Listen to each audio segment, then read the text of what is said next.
All right, and we're back once again. It's Gerald Glassford coming right back at you here with the Pop Culture Cosmos, along with my good friend. It is Josh Peterson. I'll tell you what, right now, we have both seen Captain Marvel. Josh finally got around to it. Actually, he was trying to get into it, but it's just so jam packed full of people.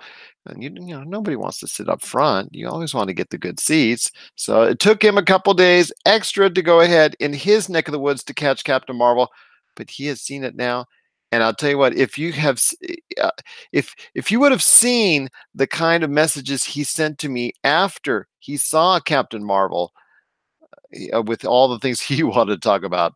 Just tell you what, it was something worth it, that for him to go ahead and be able to take the time to explain everything that's going on with Captain Marvel and his thoughts, his spoilerish thoughts when it comes to Captain Marvel. So this is a Pop Culture Cosmos spoiler cast for Captain Marvel. We truly appreciate you joining us.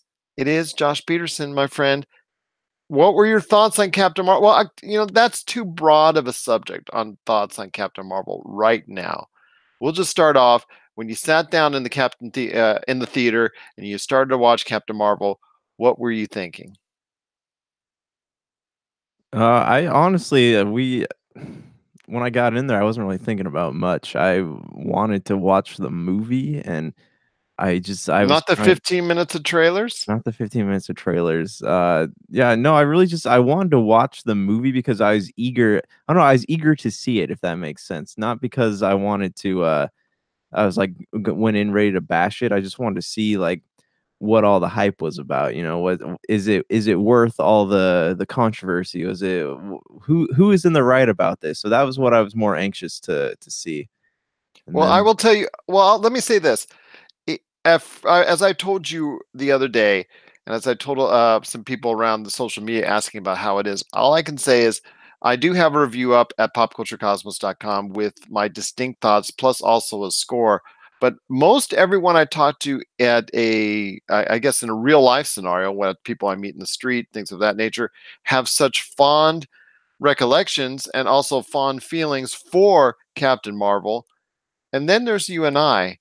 And we're not saying it's bad. We're not saying it's great, but I think we're something like right somewhere in the middle. Don't you think? yeah, so I came out of it thinking to myself, it wasn't bad, it wasn't good, it was just okay. Like it's not in the upper tier of Marvel films, not in the lower tier. It floats somewhere in the middle. It just is. And that's something along the lines of I know you love to go ahead and bash the critical media out there usually as far as your thoughts on, but the overall synopsis when you look at what Metacritic is and also to an extent what Rotten Tomatoes, yes, the majority of the reviewers out there are giving it a positive score, but they're not going into like high levels. They aren't praising it in the way Black Panther and Avengers Infinity War was praised at the time they came out. Right, and this is where I take issue with the way that this movie is being rated by people. They're giving it like low sevens, but they're still saying you have to go see this movie. Don't do that. Like IGN, for example, gave it a 7.5, I want to say, but they're like, you absolutely have to go see this movie. Like if you just tell people what it is, like no one's gonna think bad about you for having an opinion on something. I don't know if that's a corporate thing, but like just tell it like it is. Say it's okay, Don't be ashamed of saying that because they're giving it all this hype, but they're still rating it low, and that feels deceiving to me. Well, at Pop Culture Cosmos Corporate, that's our motto. No, you actually did a good job of selling it for what it was, and I appreciated that when I was reading your review. Why, thank you, sir. The check is in the mail. But well, let's get down to the nitty gritty. Let's get down to some spoilers, thoughts, and whatnot. The, I guess, biggest takeaway as far as Carol Danvers herself in the film, obviously Brie Larson playing the role, but Brie Larson in the role herself as Captain Marvel, Carol Danvers. Did you like her overall as a person for Captain Marvel that will fit the role nicely in the movie and then obviously going forward in the Marvel Cinematic Universe? Okay, see, I did not like Brie Larson as Captain Marvel. She had some moments where like I felt attached to her, but they're really she was very stale, and I don't know if that was the way that the writer and director intended for her to be, but she there wasn't a lot of personality there, and, I get that they're trying to be serious and all that, but it I don't know, even when she was joking, it felt like she wasn't actually joking. Like, when your friend goes, "Just kidding," but you know that they're actually serious about what they're saying? That's what it felt like to me. What were your thoughts on that, though? I was curious to hear about it. Well, for her, I think I think she played I have a little bit more favorable, but not a whole lot more. But I do have more favorable reactions to what I think Brie Larson's performance was in the film. I think she was very brash. I think she was very cocky, and that I liked about her character. I just think that she came over in such a way that when there needed to be moments of tenderness and vulnerability, that was the part I really truly couldn't get over or truly get drawn in on. To me, it reminds me a little bit about the first Iron Man movie with Tony Stark's brashness. But as far as some of the other scenes that she's in, it also reminds me of the first Thor movie with Chris Hemsworth. And you've seen the transformation with Chris Hemsworth over the course of the three major Thor films that he was in, as far as his personality. Like from Thor Ragnarok to the original Thor, has completely been transformed.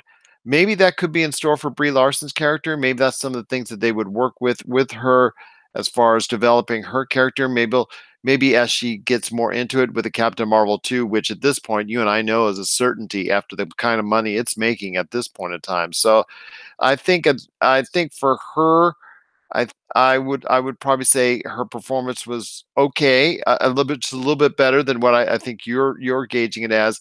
I think there is hope for the future for her to develop into more of a type of character that you're looking for. I just think it's going to take some time, like it did for Chris Hemsworth, because remember he was just shouting Shakespeare almost at will in the first two movies. Then he finally actually grew into the role more after the Avengers Ultron, Age of Ultron, and it just became more like something that we wanted to see from Thor, as far as the wisecracking Thor, really having fun on screen, really enjoying what he's doing, really comfortable with the role, and maybe that would be the case for Brie Larson. Yeah, I mean, I definitely see her growing into the role. What was weird to me about this whole movie was that she felt like a mashup of Tony Stark and Star-Lord, but then again, the whole movie felt like a mashup of Iron Man and Guardians of the Galaxy. So I was kind of she didn't feel that original to me, and I think that there's the way that she was written or the way the directing was going or the way she's trying to portray the character, there's something about it where I feel like she didn't really get to put her own little spin on it, and maybe that had an effect on the way that the character came out. But yeah, I mean, I'm hopeful that things will change going forward. She'll grow into the role, like you said, like Chris Hemsworth, and because it took us a long time. Like Thor was funny, but yeah, it took him a while to kind of become something that like a Robert Downey Jr. type situation. So, yeah, I hope she grows into the role. She kind of makes it her own, and maybe just judging from the critical reception, the writers of the next film will look at this and be like, okay, well, maybe we can kind of play around with the character and the way she acts.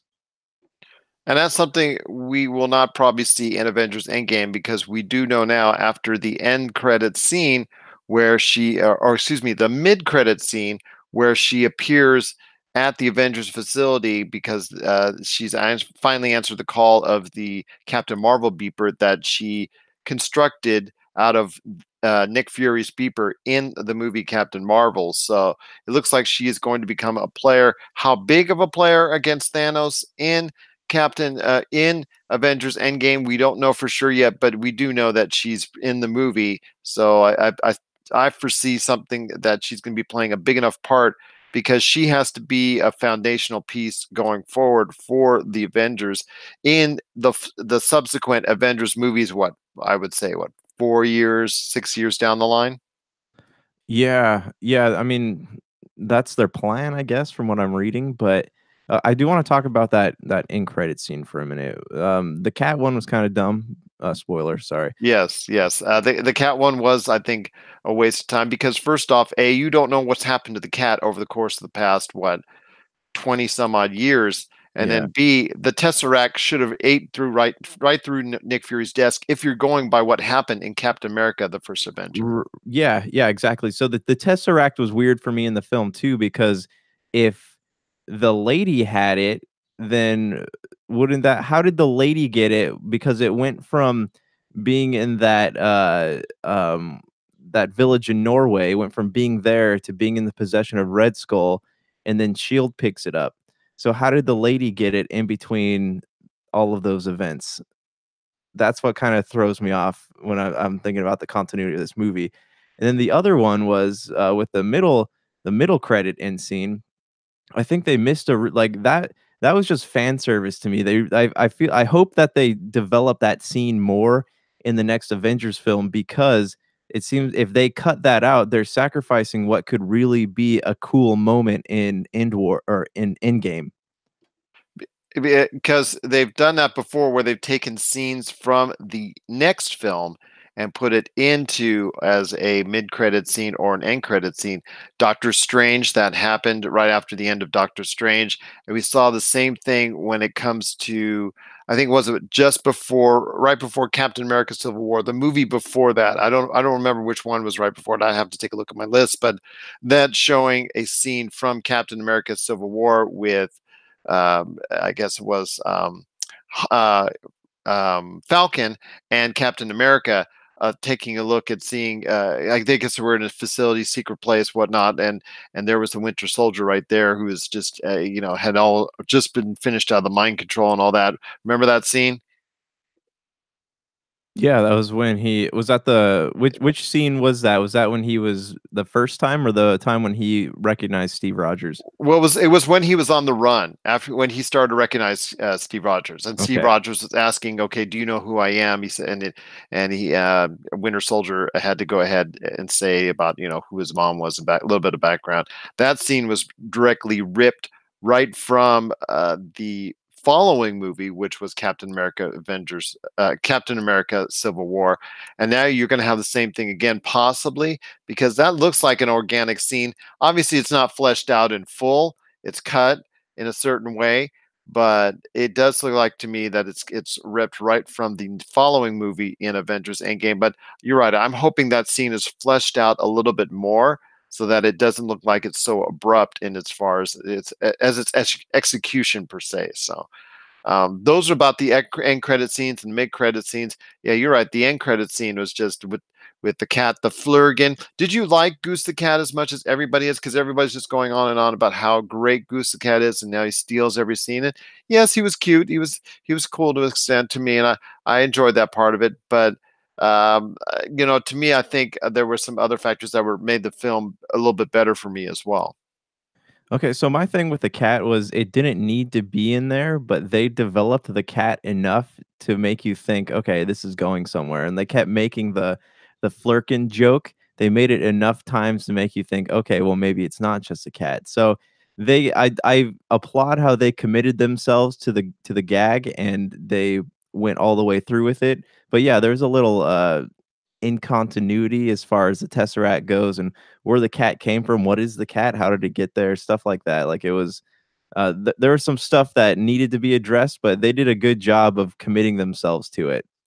The problem is now they need to explain it for where it's been, along with the same thing that they're going to have to explain for Captain Marvel in Endgame. Where's that cat been? If that cat was just lounging around Nick Fury's desk at the time in the 1990s when it coughed up the Tesseract, what happened since then? That's something I'm not jiving with. That's just a small part of it, mind you, and we're just holding on to small things as opposed to what the big excuse that Captain Marvel has to make for her absence in regards to Avengers Endgame when if somebody asks her that question or at a later date. But I think that question is going to get answered in Avengers Endgame personally. I just thought the cat was cool, but it just didn't seem to be something that was just, I don't know.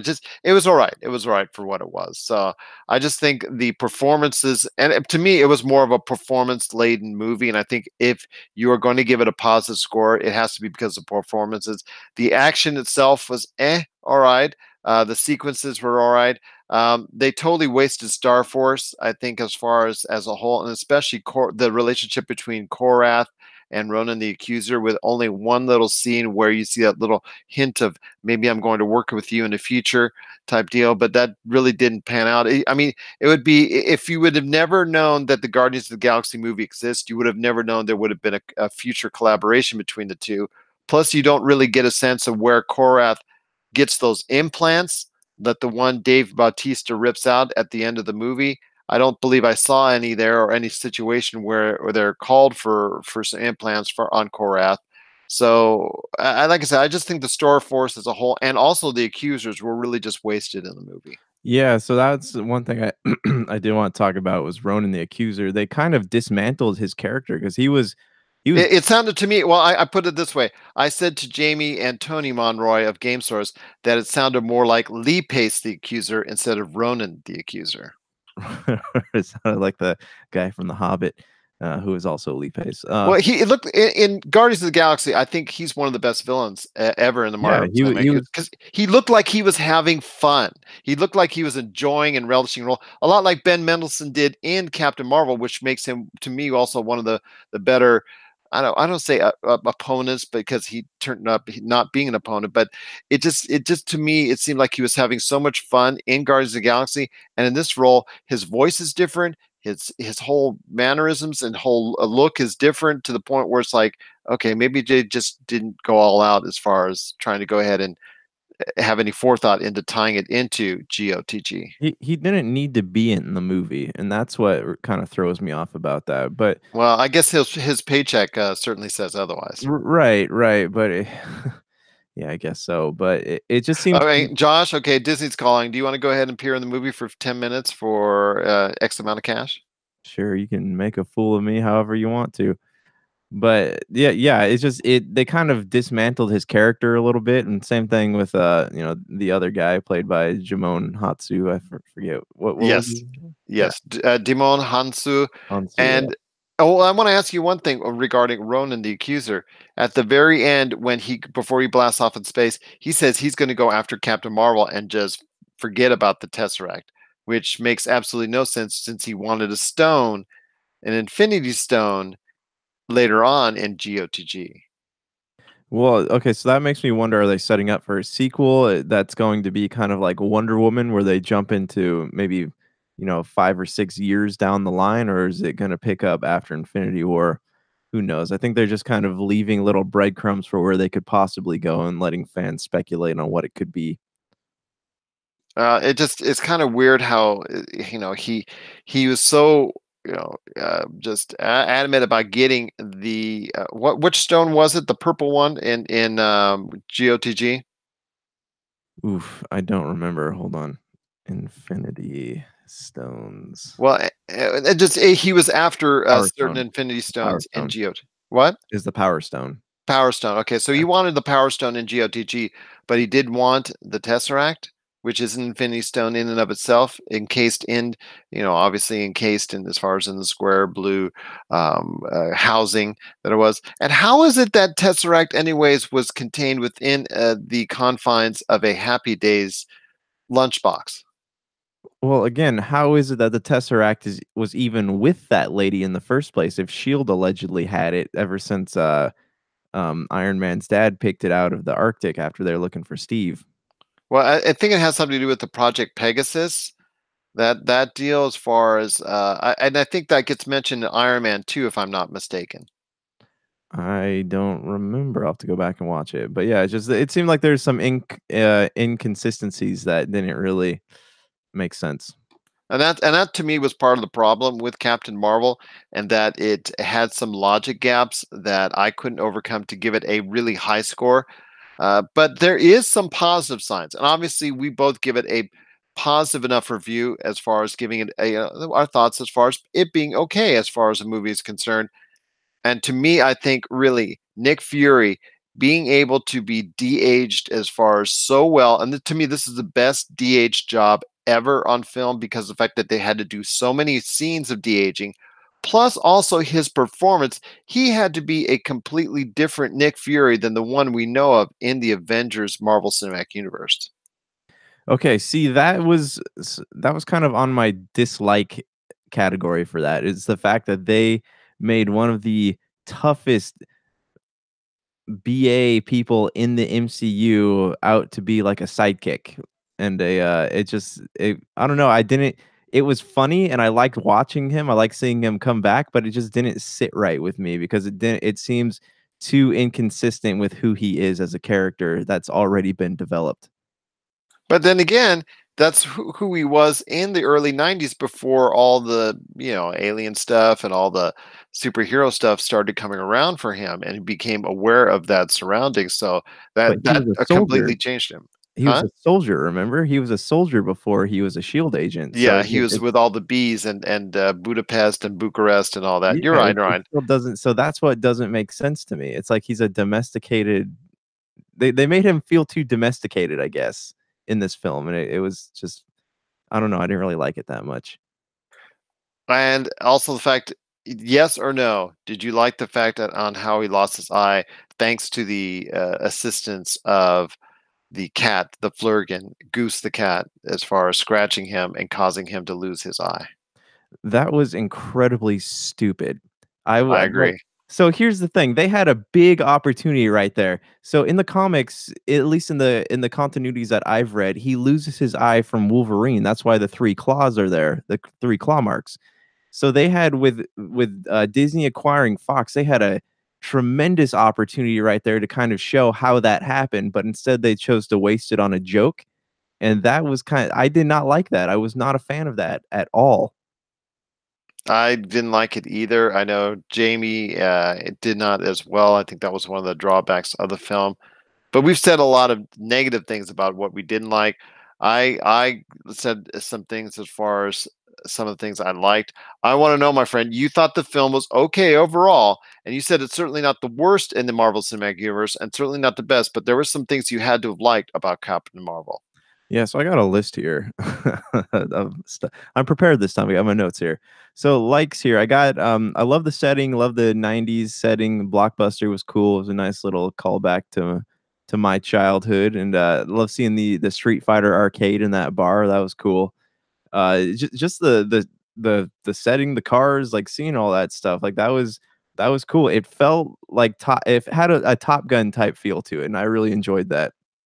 Um, Also the Stan Lee intro, really good, like very touching. The way they changed the way the Marvel thing on the screen instead of the comic book pages showing all the heroes, it shows different clips of Stan Lee. Another thing I really liked was the Kevin Smith shout outs, both of them. So you have the one where Stan Lee's on the train and he's reading the Mallrats script because that was the same year that Mallrats came out. And also they do another callback to it when they have the alien, the scroll on the table and they're looking at its genitals. Like that's another callback to what Stan Lee was talking about in Mallrats. I do love the callback or forward, I guess, to the Guardians of the Galaxy characters. The return of Nick Fury was cool. Loved Ben Mendelsohn. He was tremendous in that role. Very lot of depth. I have never seen him play anything else but like an angry, kind of snobby looking villain. And Yeah, like and to, that's what I was. That's what, and originally before I sat down the movie, that's what I thought. Oh, he's playing another villain. Oh, great. Oh, great. But he turns up to having the one of the best performances. He truly, I think he truly enjoyed, like we talked about with Lee Pace in Guardians of the Galaxy. It truly looked like he relished the opportunity to play that role because it was something different from what he does. Yeah, yeah, it was very unique because again, I've only ever seen him in Star Wars Rogue One and then I saw him in Ready Player One and he was the same character in both of those movies. And in this like it was interesting to see him kind of have some depth and there's something about his voice too. Like I really enjoyed hearing his voice come out of a scroll. I don't know what it was. It was interesting and seeing him be on the like he's got comedic chops. Like I could totally see him being in like a Thor Ragnarok type movie. Like he's got a lot of good comedic chops I noticed last night. So Yeah, yeah, I was a huge fan. He made a huge difference in the movie for me and, the scales of whether or not I enjoyed it. Okay, let me finish this list here. I like seeing the hybrid version of the shield ships, like the one they used to go up into space. Return of Coulson was cool. I hope he comes back into another major MCU movie. Uh, Wait, hold on. Coulson is CGI. There was he was for me CGI? some hit and miss. The Was Colton, he the Colton CG. Yes, he was Coulson CG? CG. Yeah, he was Really? CG. The whole character was? Well, that tells me you like the Coulson. Yes, the Coulson CG Oh, wow. was done. Yes, I thought he was that is just all. That's all CG to make him de-aged 20 years. There were some scenes when it comes up to close-ups that were very good. When it goes to a little bit far away shots, there's one that where he's at the base of the steps that he has Captain Marvel and Nick Fury in his sights at gunpoint, and he decides to let him go. I looked at that face and it looked to me like a little bit plasticky. So that was kind of a little bit of a downer as far as the CG, but overall, his close-ups were really good as well. the textures in these CG characters are amazing now. I honestly had no idea. I thought they de-aged him the same way they de-aged, Fury. So, but obviously they got his voice in there, so that was cool. Yeah, I mean, but you obviously you were impressed with the CG of Coulson because you didn't even know it was CG. No, I didn't, not at You all. just thought they added some extra hair. Yeah, that's I honestly did. And the last thing I got on my like list, it had a pretty good soundtrack. Granted, I have some quarrels with them playing the No Doubt during the fight scene because it kinda yeah, I'll get to that in a minute. But, yeah, the soundtrack was pretty solid, nice '90s stuff going on there, and playing Nirvana when she was talking to, the AI supreme leader or whatever her name was. That was pretty cool. I think they should have played Nine Inch Nails and not just have a T-shirt. Or actually, what I found out as far as through various news sources and what reporting out there is that it's actually even an official and Nine Inch Nail shirts, and I think it was a ripoff or a fake Nails shirt. I believe they couldn't get their hands on a real one, so that was a fake one. So Mhm. so I would have liked to hear some songs of Nine Inch A Nails. little That would have been better. rhythm. Yeah, on the soundtrack note, I loved when she was talking on the phone, and in the back, you saw the posters of, like, Bush and Pearl Jam, and they had, Smashing Pumpkins albums in there. I can't remember if, the Melancholy album was 1994. I thought that was a little bit later because that had Bullet with Butterfly Wings on it. I can't remember when that came out, but, yeah, it's really cool to see all that stuff. What about the computers? As I joked to Tony and Jamie, as far as the computers are concerned, they were something that I sold back in the day. And yes, they were that slow as far as loading up or trying to get on the internet. That was actually really funny because, they're like, "What is it doing? It's loading." But even when it loads, like, I remember having CD-ROMs when I was a kid, playing on my dad's computer, it would not even when the audio file came up, you had to have a serious computer in order for it to not go, but, when playing a sound file. Yeah, absolutely. Believe me, I know this all too well. Or to match, something, the visuals would be like 30 seconds ahead of the audio or vice versa. So it'd be Do kind of you funny remember if that's the case. my sister's first computer was a tower, but it had one of the very first Blu-ray players in it, and she was super stoked, so she would put on a movie, and it would skip, it go, "Dit, dit, dit, dit, dit," and it looked like just pixels everywhere, and you would not be able to watch a movie on it because it couldn't process it, but it had the drive, which was weird. Very funny indeed. But yeah, it was some great callbacks to the 90s, which is a definite highlight of the movie. I agree with you on that. Blockbuster Video. There's only one left in the world, so it's kind of nice that they went ahead and paid tribute to it. In Alaska, right? Or No, not Alaska. I think it's Washington, if I'm not mistaken. I think the ones in Alaska and the one in Australia were the latest ones to close. But yeah. there is one in I believe it's Washington. I'll look it up here in a sec.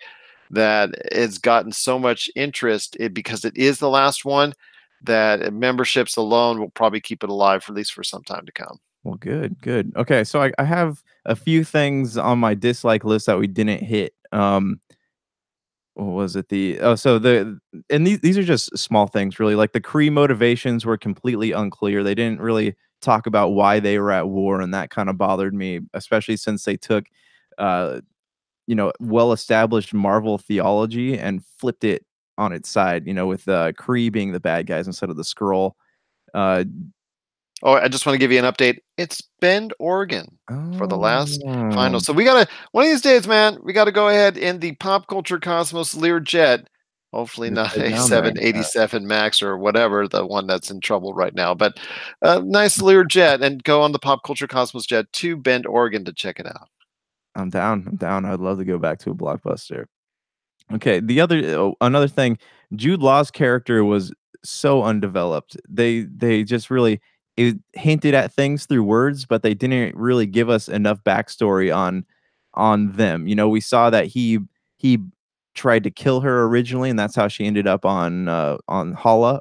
But we didn't really get to see like how they got close. What are they to each other? Why did he take a liking to her? Why did he decide to train her? They didn't really develop him at all. They just kind of and that whole thing where they were gonna have the fist fight and then they didn't, and she ends up whatever shoots out of her hand. They did that to him, and then they like that was a good opportunity for them to like throw in some dialogue that shows what exactly what Captain Marvel means to him. Did he take a liking to her? Was he originally going to kill her, and then he just decides, what did he see in her? Didn't really go into that. The scroll being the good guys was weird to me. I liked it. It was a good twist, but now it makes me wonder, and I've been reading a lot of stuff about this. Will the MCU ever have a scroll secret invasion? Because it seems like the scroll are pretty much on the verge of extinction and they don't have any reason to be bad guys right here. I agree with you on Jan Rog, played by Jude Law. I think it was a little bit underdeveloped, and it was a shame that they didn't go ahead and had a chance early. They had a chance earlier in the movie to go ahead and develop his character and chose not to.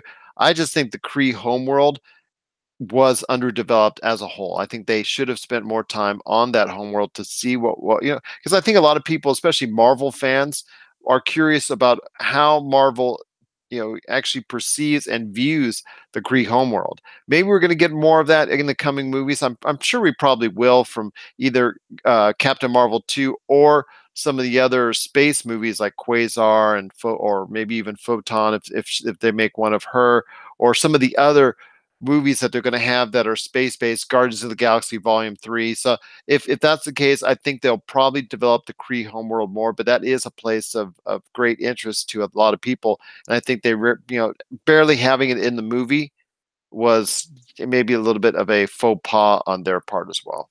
Well, if the rumors are true and they're actually developing a Silver Surfer movie, that would be the perfect opportunity to kind of explore that war between the Kree and the Skrull a little bit, or Kree and the Skrull a little bit, because that's the Silver Surfer. He visits planets. It's a good chance for them kind of to develop that a little bit. And the other thing was, so Marvel again in the continuities that I've read was always a a man, and he wasn't a scientist. So I'm just that was just kind of a weird twist for me too. Before okay, so dislikes though that's it. Not really any big things, but I do want to talk to you though because I know you're really really like pushing the social part of the film. Did you think that it came through on that stuff? I think it came somewhat through, but I don't think it was very overladen with it. I don't think it put it out there as far as it to any great extent. Yeah, it was a little bit for the fact that she overcame the abuse that Jan Ra gave her, and it overcame all the obstacles to go ahead and become the powerful being that we know she would become. So yeah, obviously there is some of that in there, but I don't think it was just. I don't think it beat you over the head to it. I don't think it beat you over the head with it enough to say, hey, you know what? It's not going to get its point across as well as it should be. I think little girls and women of all ages can actually get inspiration from it because there are points in time, there are certain lines that women can take heed from it and go forward. but it's fine with me in its assessment. And that's what I liked about it, that it just didn't try to force it. It was there, and it was there or in an organic enough fashion. And Brie Larson conveyed that part of it enough, well enough to go ahead and be able to go, you know what, this is something that we want to go ahead and model our character after for some time to come. Yeah, yeah, and I agree they didn't really beat you over the head with it, but when it was on screen, it was obvious, and that's fine, like, there's but in their attempts to kinda deliver, like, the "we don't need men" type thing, like, it felt like the film was becoming aware of itself when it was doing that stuff, and, like, that I don't know, it just feels like it could've been written into the plot a little bit better. Because you look at a like Wonder Woman, right? Wonder Woman didn't really have to make any jabs at that type of thing in order for people to walk out and be like, "Whoa, that was a really cool movie." So I'm wondering, Captain Marvel aside, going forward for people like Black Widow, for example, like when her movie comes out, does she really need to make jabs like that, or does a successful female character have should she just be able to do her own thing without having to rely on like a trope or something like that? Should you just watch that movie from start to finish and then not have her feel like she's delivering a message like that and then have people walk out and be like, "Okay, that was kind of cool." Like where is the line in that, do you think? There is a line, but I'm not sure where it's drawn. It's just as long as you're not trying to be very overt over it and just force it down people's throat. I just think it's as long as you go ahead and have it there as a moment of excitement, as a moment of peak storytelling. That's fine. Just don't go ahead and just continue on like they did. They didn't go ahead and just find every 10 minutes to go ahead and put that message across. They put the message across when they needed to get across, and basically it was still left to as far as for all audiences to go ahead and be able to enjoy the movie enough. So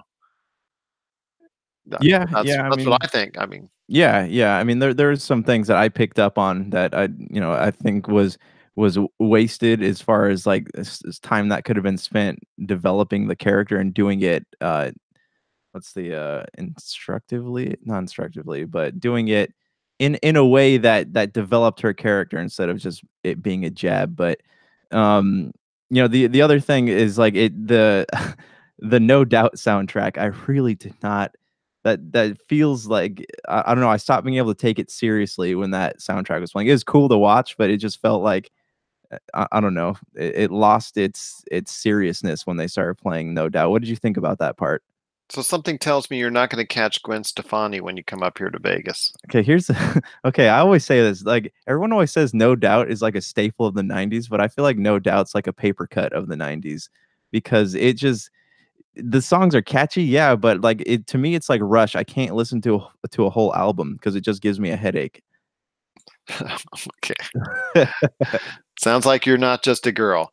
But anyways, I thought there was other things that I liked about it. Lashana Lynch playing the role of Mario Rambeau, I thought she was very good. Your thoughts on her character? She was in the movie all too brief, but the moments that she had, she really had a chance to shine.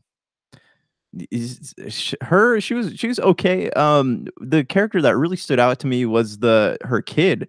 Like, she brought seemed to, like, have depth that the mom didn't have, and so that was kinda cool to me because, there aren't any African American children in the MCU, so that was interesting to see, and, like, even my inner nerd was like, "What if she ends up being Riri from, uh, Tony Stark Ironheart?" Or she could be Photon. Yeah, That's something that's they're thinking about, I think. that's true, that's true. Could be, man. Who knows? Who knows? But yeah, Because during the time of Avengers Endgame, our current during our modern time right now, she would be an adult of about what, 25 per se? yeah, hold on. Let me Because if it takes place in the mid 90s, flash forwarding 20 years later, she would be about 25, 28. yeah, that's true. I mean that could be. Who knows where they're going with that? Like that could be really cool. But yeah, she was a joy to watch on the screen. Hopefully that doesn't sound weird, but the mom was cool too. I just didn't. I felt like she wasn't, we didn't get enough of her backstory. I would have liked to see more, like, how they became friends. What was it that she saw in Captain Mar or in, Carol Danvers, all that stuff. We kinda got brief flashbacks, but again, that was through the kids, so I don't know, it feels like there's some development that coulda happened but didn't, but, who knows? Maybe in the next one we'll see it. Maybe in the next one we'll see it, but there were some good things and some not so good things. But overall, you thought the film was okay. There were some points in time where I thought that the film was underdeveloped, as do you. But overall, I think it's an okay experience. It's something, if it comes back on the TV, I'll probably watch it. It is that kind of watchable type film for me. It is not at the, I guess the real bottom of the MCU barrel, but it's certainly not at the top either.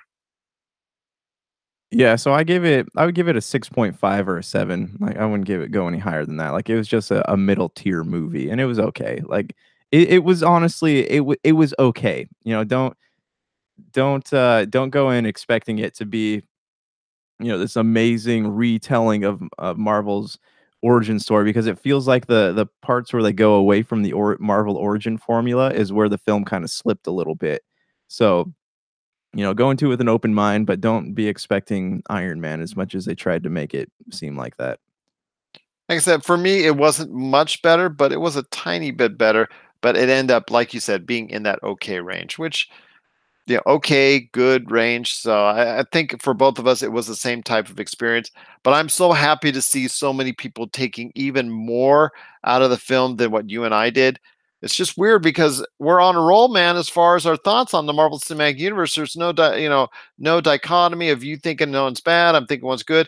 Like that even goes back to Guardians, all the way back to Guardians of the Galaxy Volume 2. We've been on a roll now as far as our thoughts very similar on it. It's kind of weird, man. It's kind of weird.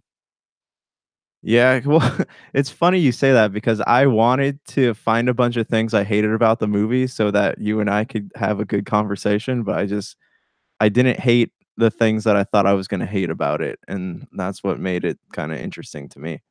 Yeah, absolutely. Overall, like I said, it's an okay film to watch. I do think people should go out there and give it a shot if they want to, because right now it is creating a lot of excitement. One last question before we head on out. When it comes to well, you know what? I'm going to save it for our Friday show because I think that's something we need to talk about. It might stir up a little bit of a hornet's nest. So I'll have you think about this for our Friday show, and that is this, my friend. Do you think that Captain Marvel is essential watching for the Marvel Cinematic Universe and essential watching for Endgame?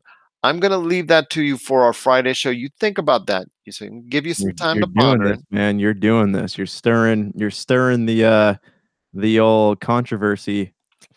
Well, Alright. I'm not saying is it a good movie to watch. So because we've shared our thoughts on it. If you go watch as a film, you go watch this film. We thought it was okay. If somebody tells me, I've been asked like a dozen times already, how is it? I said I thought it's okay. I think it's something that you might like and you might want to check out. A lot of people are taking great inspiration from it and are thinking it's really good. Our guys from Game Source, which broke it also down as well, that they really liked it. So you know what? If you liked it, enjoy it. But is it essential watching in the Marvel Cinematic Universe? Because I feel that there are movies out there in the 21 series of movies that you do not need to watch, and you'll still know what's going on in the Marvel Cinematic Universe. And I will answer that question on our Friday show, if that is the case, or if it's not the case going forward. So we'll have to wait and see, man. You We'll just have to made wait. this like the Empire Strikes Back of podcasts. Well, if it gained that many of an audience, that would make me a very happy person indeed. So, once again, it is Gerald Glassford right here for you, and also my good friend Josh Peterson. I also want to thank Jamie Monroy and Tony Monroy, Stereo Monroy from Game Source, for taking the time to go ahead and sharing their spoilerific thoughts on Captain Marvel itself. Any last thoughts on the way out? Um, yeah, if you haven't seen it, don't bother with the last end credit scene, it's not worth the time. It's funny how many people that watch Marvel movies, that know about Marvel movies, took off at the credit scene, even before the mid-credit scene. Was that the case with you? I mean, did I people just get up and walk out and leave after the movie was over? No, so most of them stayed for the mid-credit scene, but, like, I got up and left after that one because, like, I had read about what the scenes were just because I don't it take that point from the mid-credit scene to the last credit scene literally takes you another, like, 8 minutes, so why am I gonna sit there that long for a shot of a cat? So I'll watch it when it comes out, you know? All right, fair enough indeed.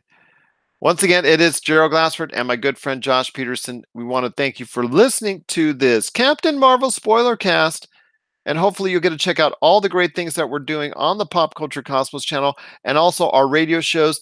Everything that we're doing on social media, online, our streams, the whole 9 yards. Go ahead, subscribe today. We'd really, truly appreciate it. The over 1,000 subscribers we have on our Podbean channel. Just go ahead, subscribe today so you get the latest and greatest from us right here at the Pop Culture Cosmos.